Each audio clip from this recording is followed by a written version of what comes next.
Good morning sir. Morning. Any message? One mister Kishore വിളിച്ചിരുന്നു. 2:30 ഫ്ലൈറ്റിൽ ദുബായിക്ക് പോകും. അതിനു മുമ്പ് സാർ അർജന്റായി കോൺടാക്ട് ചെയ്യണമെന്ന്.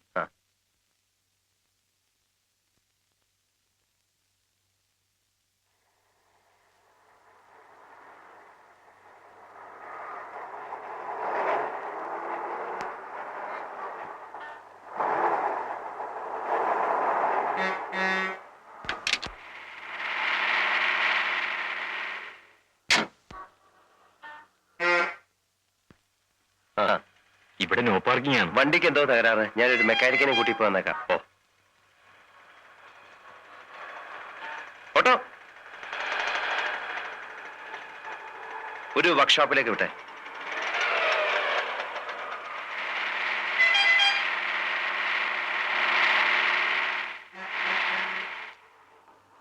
ആരെയുടെ വണ്ടി? സാഗർ സാറിന്റെ. സാഗർ സാറോ? നമ്മുടെ CM ന്റെ മകന്റെ ഫ്രണ്ടാ. അതുകൊണ്ട് നോ പാർക്കിംഗ് ഏരിയ പാർക്ക് ചെയ്യാൻ വന്നു. വണ്ടി റിപ്പയർ ആണ് സാർ. മെക്കാനിക്കിനെ വിളിക്കാൻ പോയിരിക്കുക. കൃത്യമായി ഇവിടെ വന്നപ്പോ തന്നെ വണ്ടി റിപ്പയർ അല്ലേ? തള്ളിമാറ്റോ? ലോക്ക്ഡ് ആണ് സാർ.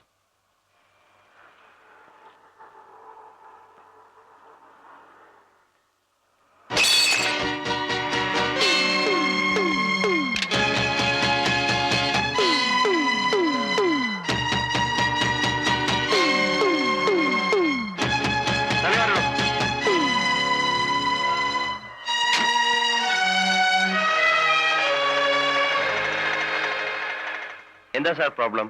താനാരാ? ഞാൻ ഈ കാറിന്റെ ഉടമസ്ഥനാ. ഈ ഗ്ലാസ് നില പൊട്ടിച്ചേ. അതെന്താ എഴുതിയിരിക്കുന്നത്?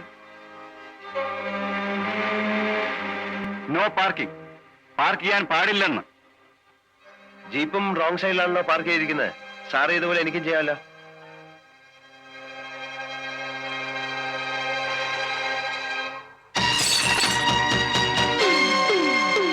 കേറാ വണ്ടിയില്. ഞാൻ കേറിക്കൊള്ളാം.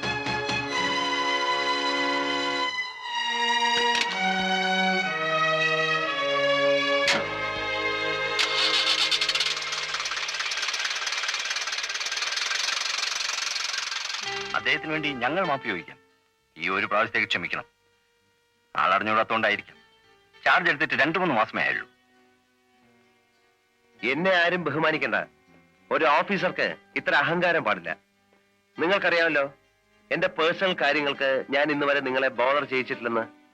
കുറച്ചു ദിവസം പുറത്തിരിക്കുമ്പോ ഒരു സിവിലിയനോട് എങ്ങനെ പെരുമാറണമെന്ന് താനെ പഠിച്ചോളൂ. സാഗർ വാ.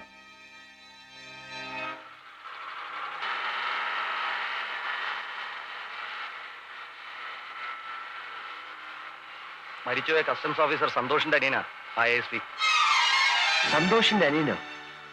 തന്നോട് ആര് പറഞ്ഞു? അന്നൊരു കസ്റ്റംസ് ഓഫീസറെ കണ്ണൂർ കൊണ്ട് വിട്ടില്ലേ, അയാൾ പറഞ്ഞതാ.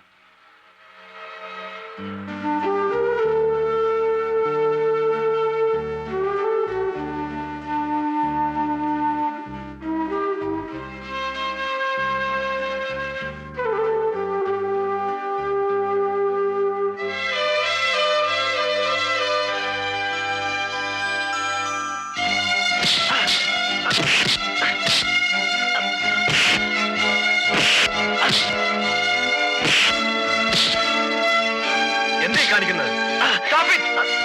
ഇയാൾ എന്ത് ചെയ്തു? കണ്ടില്ലേ സാർ?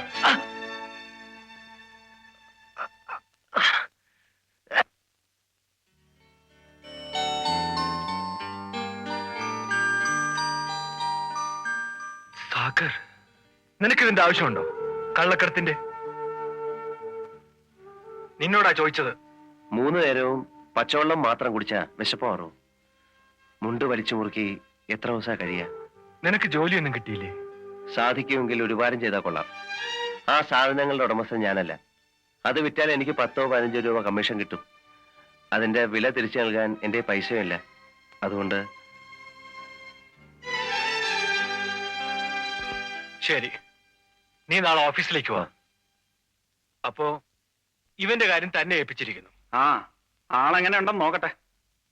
അതൊന്നും പേടിക്കണ്ട. ആള് തന്നെ കവച്ചു വയ്ക്കും.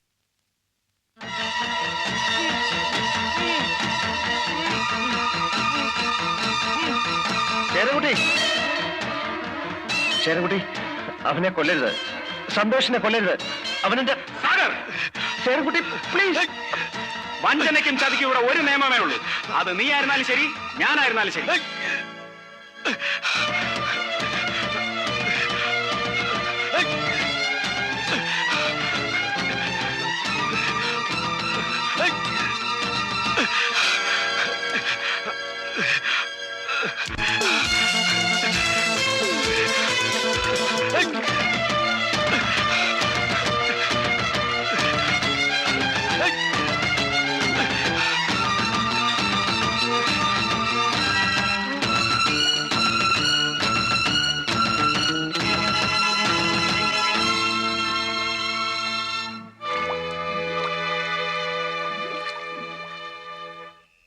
₹1500 ഒരു മാസം ആ പട്ടിക്ക് സർക്കാർ നൽകുന്ന ശമ്പളം.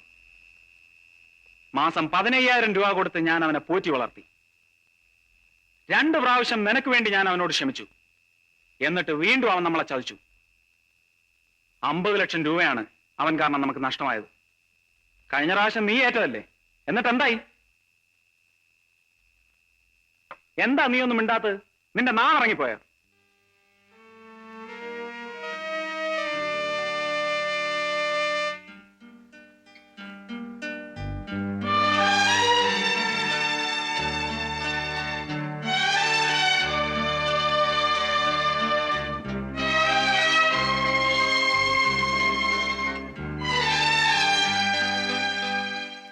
നിനക്ക് പെട്ടെന്ന് ASP യോട് ഒരു പ്രേമം തോന്നാൻ കാരണം എന്താ? എന്തിനാ അയാൾ വെറുതെ വിടാൻ പറഞ്ഞത്? അയാൾ മരിച്ചുപോയ കസ്റ്റംസ് ഓഫീസർ സന്തോഷിന്റെ അനിയനാണെന്ന് ഞാൻ പിന്നീട് അറിഞ്ഞ്. നീ അയാളെ ഇനിയും മറന്നിട്ടില്ല അല്ലേ? ഇല്ല. ജാക്കി, ശൈരൻകുട്ടി, എല്ലാം തീർന്നു. എല്ലാവരും ആ താകും, ഞാൻ ഉൾപ്പെടെ. എന്താടോ കാര്യം പറ. നോക്ക്, അഴിഞ്ഞതാ.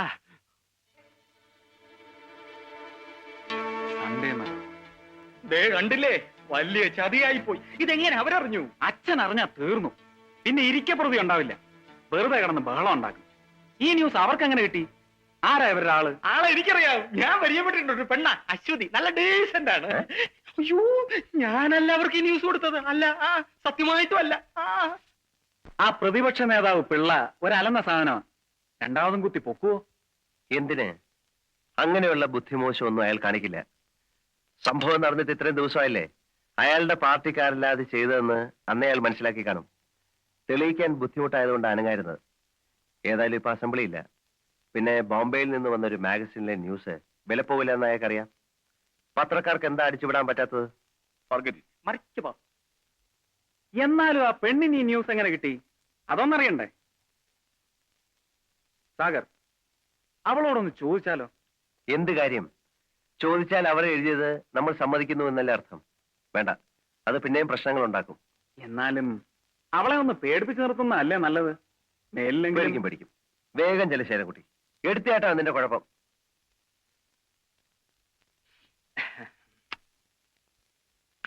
പോയെ.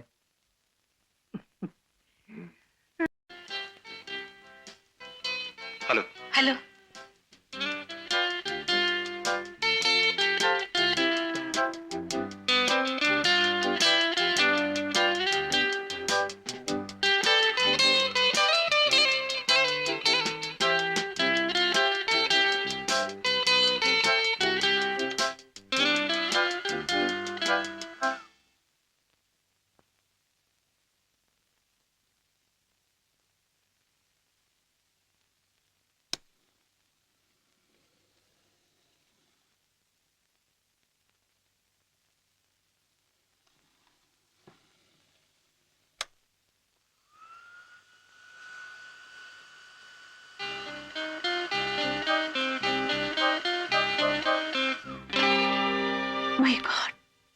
പവർ ഫെയിലിയറാ.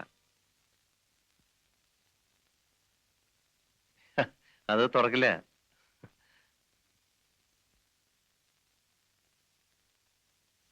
ഇനിയിപ്പോ എന്ത് ചെയ്യും? എന്ത് ചെയ്യാനാ? ഒന്നീ കറണ്ട് വരണം, അല്ലെങ്കിൽ ലിഫ്റ്റ് ഇറക്കണം.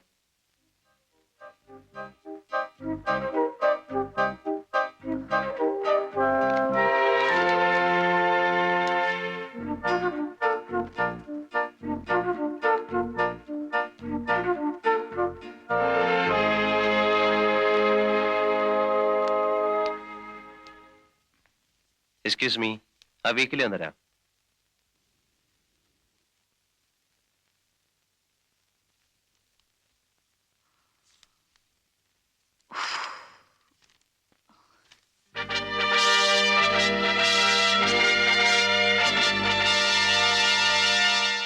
അശ്വതി വർമ്മ, ജേർണലിസ്റ്റ് ആണല്ലേ? അതെ. Underworld King Sagar Elias Jackie helps the Chief Minister to overcome the political crisis. ഇതിൽ എഴുതിയിരിക്കുന്നതൊക്കെ സത്യമാണോ? ഞങ്ങൾ നുണ എഴുതാറില്ല. ഇങ്ങനെയൊക്കെ സംഭവിക്കുമായിരിക്കും അല്ലേ? സംഭവിച്ചല്ലേ എഴുതിയിരിക്കുന്നത്. താങ്ക്സ്. നിങ്ങൾക്ക് എങ്ങനെയാ ഈ ന്യൂസ് ഒക്കെ കിട്ടുന്നത്? പല സോഴ്സും ഉണ്ട്. സോഴ്സ് എന്ന് വെച്ചാൽ വലിയ ആൾക്കാരെയൊക്കെ കൈമണി അടിച്ച്, അല്ലെ പൈസ ഉണ്ടെങ്കിൽ എന്താ നടക്കാത്തതല്ലേ?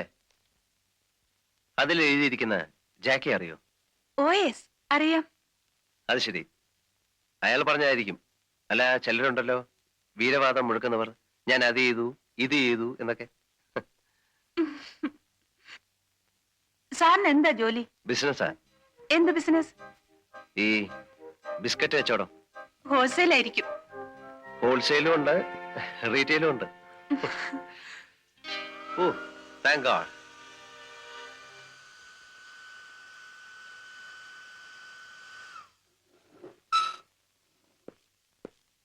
എക്സ്ക്യൂസ് മീ, സാറിന്റെ പേര് പറഞ്ഞില്ല. സാഗർ ഏലിയാസ് ജാക്കി. ജാക്കി.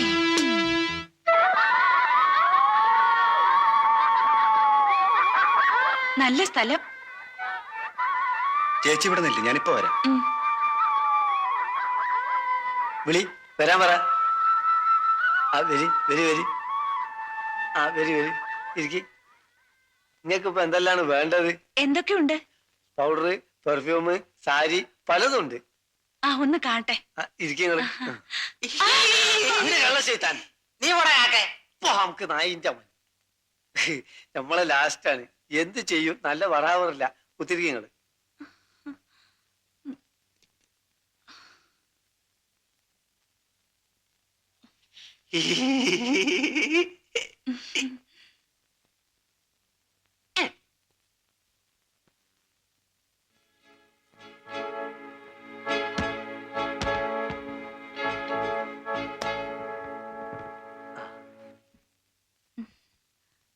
ഇതെല്ലാം ഒറിജിനലാണോ?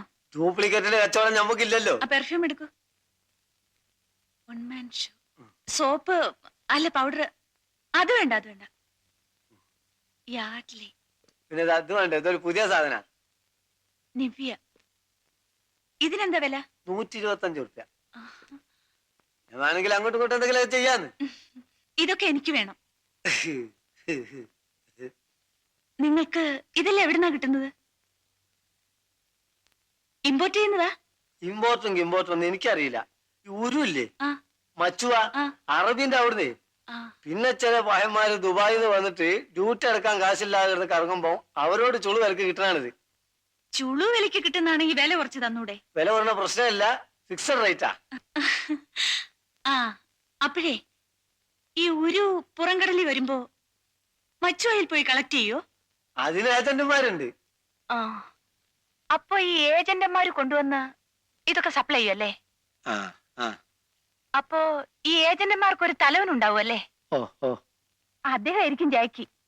അല്ല, നിങ്ങൾ എന്തിനാ ഇപ്പൊ ഇതൊക്കെ അറിഞ്ഞത്? സാധനം വാങ്ങാൻ വന്നാ വാങ്ങിപ്പോയ പോരെ? അപ്പം തന്നാ പോരെ? കുയ്യണ്ണണം. നിങ്ങൾ വനിതാ CID പോലീസ് അല്ലേ? അല്ല. വേണ്ട വേണ്ട വേണ്ട വേണ്ട. എണീറ്റോളി, എണീറ്റോളി. അല്ല, നിങ്ങൾ എന്തിനാ ചൂടാവുന്നേ? ഞാൻ വെറുതെ പറഞ്ഞതല്ലേ. അശ്വതി വർമ്മയ്ക്ക് എന്താ അറിയേണ്ടത്?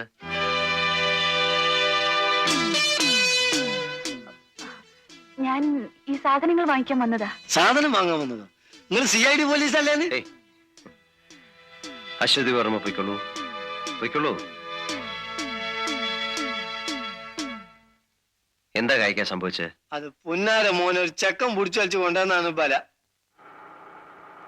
കയറൂ, ഞാൻ ഡ്രോപ്പ് ചെയ്യാം. വേണ്ട. കമോൺ.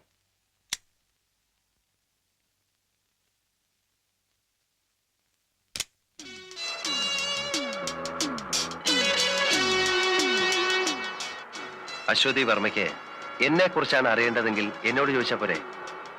അവർ വളരെ സെൻസിറ്റീവാണ്. ഒരു ജേർണലിസ്റ്റിന്റെ ചോദ്യം കേട്ട് സംശയിച്ചെങ്കിൽ അവരെ കുറ്റം പറയേണ്ട കാര്യമില്ല. കായ്ക്ക് നിങ്ങളോട് ഹാർഷായിട്ട് പെരുമാറിയിട്ടുണ്ടെങ്കിൽ ഞാൻ മാപ്പ് ചോദിക്കുന്നു. ഞാനത് അപ്പോഴേ മറന്നു.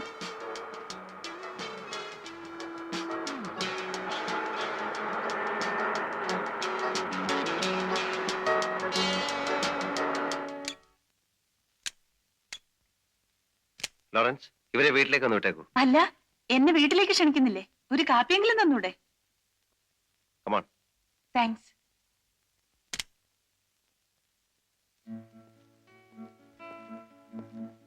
ഇതാണ് എന്റെ വീട്. കൊട്ടാരം എന്ന് പറയുന്നതായിരിക്കും ശരി.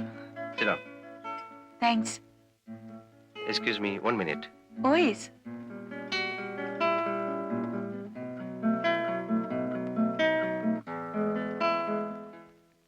വെച്ച് വിളമ്പി തരാൻ ആരുമില്ല. വേലക്കാരൻ പുറത്തു വരികയാണ്. അതുകൊണ്ട് കോഫി ഇല്ല. Have a cool drink. Thank U.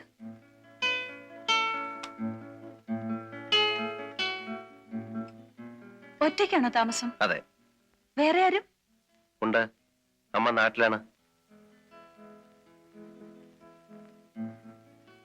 Behind every fortune there's a will. You are wrong. Behind every fortune there is a crime. Ashwathi വർമ്മയ്ക്ക് ജാക്കിയെ കുറിച്ച് എന്താ അറിയേണ്ടത്? ഒരുപാട് കാര്യങ്ങൾ അറിയാനുണ്ട്. അതിനുമുമ്പ് ഒരു കാര്യം, ഞാനൊരു ജേർണലിസ്റ്റ് ആണ്. പലതും തുറന്നു ചോദിക്കും, പറയുന്നത് മാഗസീനിൽ വരും. അത് കാണുമ്പോൾ എന്നോട് മുഴുവൻ തോന്നരുത്. പത്രത്തെയും പത്രക്കാരെയും ഞാൻ ആദ്യമായിട്ടല്ല കാണുന്നത്. ചോദിച്ചോളൂ. ബോംബെ അണ്ടർവേൾഡിൽ സാഗർ എന്ന ജാക്കി പ്രസിദ്ധനാണ്. എനിക്ക് കിട്ടിയ അറിവ് വെച്ച് ഞാൻ ഇങ്ങനെ ഒരാളിനെ അല്ല പ്രതീക്ഷിച്ചത്. കള്ളക്കടത്തുകാർക്ക് പ്രത്യേക വല്ല ലക്ഷണങ്ങളും ഉണ്ടോ എന്നെനിക്കറിയില്ല. പക്ഷെ എന്റെ മനസ്സിൽ കള്ളക്കടത്തുകാരന് വേണ്ട എല്ലാ ലക്ഷണങ്ങളും ഉണ്ട്. സാഗർ ഒരു കള്ളക്കടത്തുകാരനായതിന്റെ പിന്നിലുള്ള പ്രചോദനം?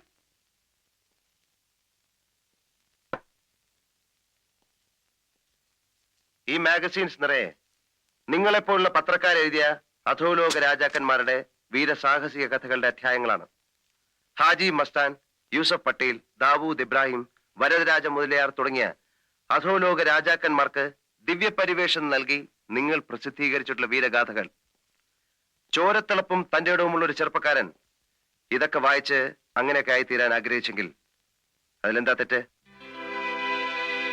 അല്പം ബുദ്ധിയും ഏറെ ഭാഗ്യവും ഉണ്ടെങ്കിൽ ആർക്കും കള്ളക്കടത്തുകാരനാകാം.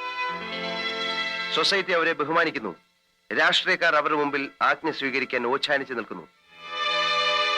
എന്തിനും തയ്യാറായ അനുയായികൾ. അവർക്ക് അവരുടേതായ ലോകവും നിയമവും. അവിടെ അവരെ ഭരിക്കാൻ ആരും വരില്ല. മറിച്ചെന്തെങ്കിലും സംഭവിച്ചാൽ അവർക്ക് കിട്ടാവുന്ന പരമാവധി ശിക്ഷ ഈ ക്ലാസ് ജയിലും കുറെ പിഴയും. Will not a young man will be tempted, Miss Journalist?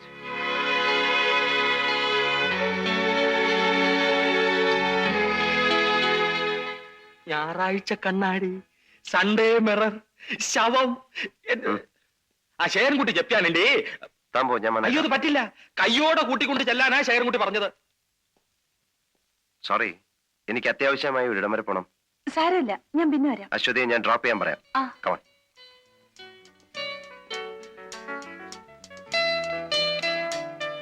Lawrence, ഇവരെ ഒന്ന് വീട്ടിൽ ഡ്രോപ്പ് ചെയ്തേക്കൂ. വരട്ടെ. ആ.